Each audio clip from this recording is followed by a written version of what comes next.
వీక్షకులందరికీ నమస్కారం. రాజకీయాలు కొత్త పుంతలు తప్పుతుంది. ఆరోపణలతోటే పబ్బం గడుపుకోవాలనే రోజులు వచ్చినట్టుగా కనబడుతున్నాయి.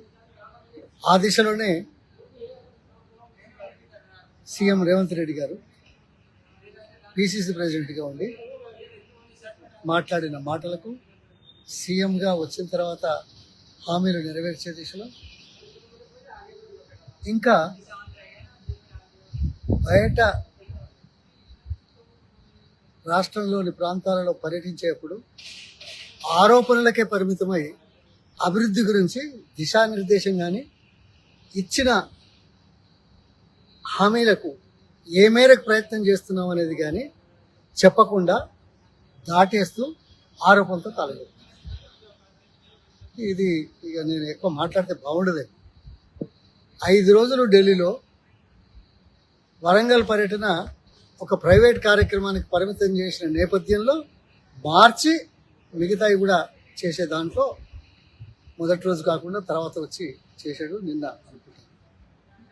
నేను కూడా ఢిల్లీలో ఉన్నాను. ఏం చెప్పాడా?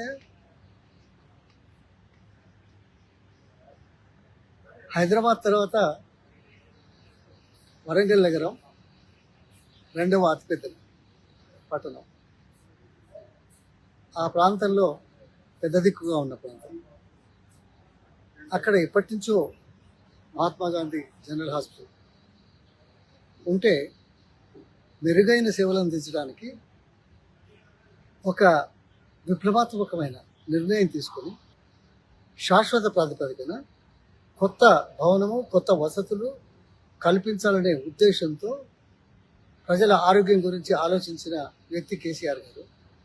దానికి తూట్లు పొడిచే విధంగా అదేది ఎస్టిమేట్లు పెంచారు అనేదానికే ప్రాధాన్యం ఇచ్చారు. ఎందుకు పెంచారు అనేదానికి మాట తెలిసినా తెలియకున్నా, నేను తెలిసిందనుకోను, ఆరోపణ చేయడానికి ఉపయోగించే భాష ఇది. అంతకు తప్ప ఇంకోటి. కానీ ఇక్కడ ఒకటి, ముఖ్యమంత్రి గారు తెలంగాణ ప్రజల వాణి కదా. ముఖ్యమంత్రి గారు ఏది చెప్పినా ఈనాటి ప్రసార మాధ్యమాలలో ప్రముఖంగా వస్తుంది కదా. దానికి బాధ్యత వహించాల్సిన అవసరం ఉందా లేదా అని ప్రశ్నిస్తున్నా. ఒకటి. రెండవది, ఇలాంటివి నీ స్వంత నియోజకవర్గంలో ఇప్పుడు నేను ఆరోపణ చేస్తే సమాధానం చెప్పగలుగుతావు? కొడంగల్ లిఫ్ట్ ఇరిగేషన్ అంతే కదా. అదేదో నాగర్ కర్నూలు కొడంగల్ లిఫ్ట్ ఇరిగేషన్ కదా. ఈయన ముఖ్యమంత్రి కాగానే ఆయన నియోజకవర్గంలో అత్యంత తొందరగా నీళ్ళు ఇవ్వాలని జ్ఞాపకం వచ్చిందట.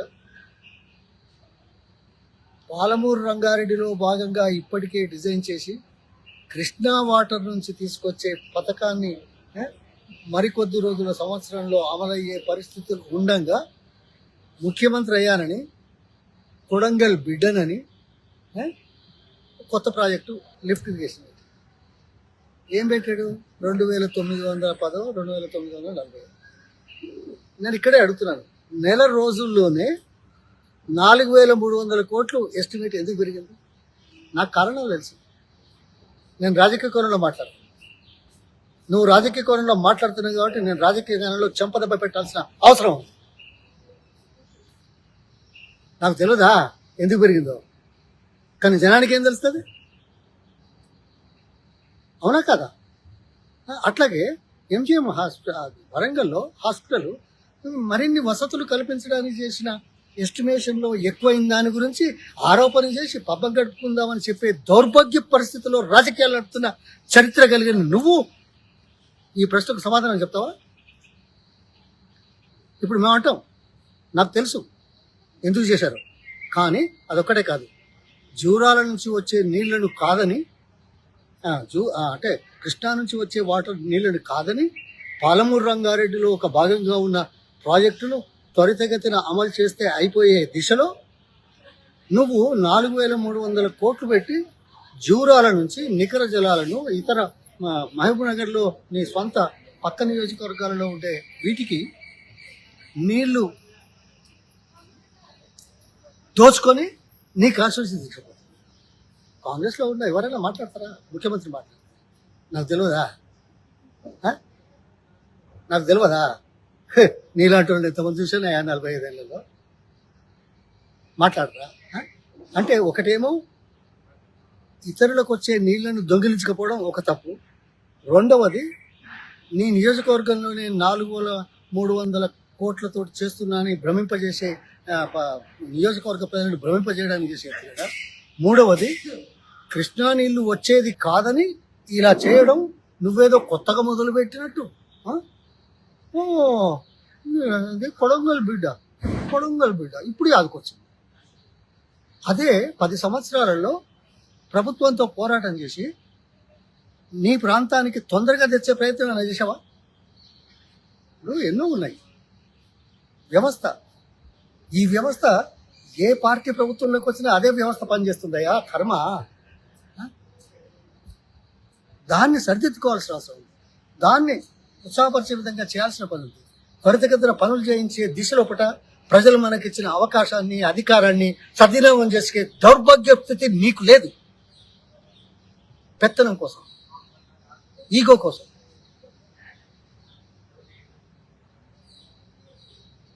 అవకాశాన్ని దుర్వినియోగం చేస్తుంది. ఇది చరిత్రలో నిలిచిపోతుంది. నేను ఎప్పుడు చెప్తుంటా, చరిత్రలో మంచి చెడు రెండు ఉంటాయి. శ్రీరామచంద్రుడు ఉన్నాడు, రావణాసురుని చరిత్ర. పాండవులు ఉన్నారు, కౌరవులు ఉన్నారు. ఇది నేను కొత్తగా చెప్పాలి నీకు. ఎవరి చరిత్ర వాళ్ళదే అయ్యా.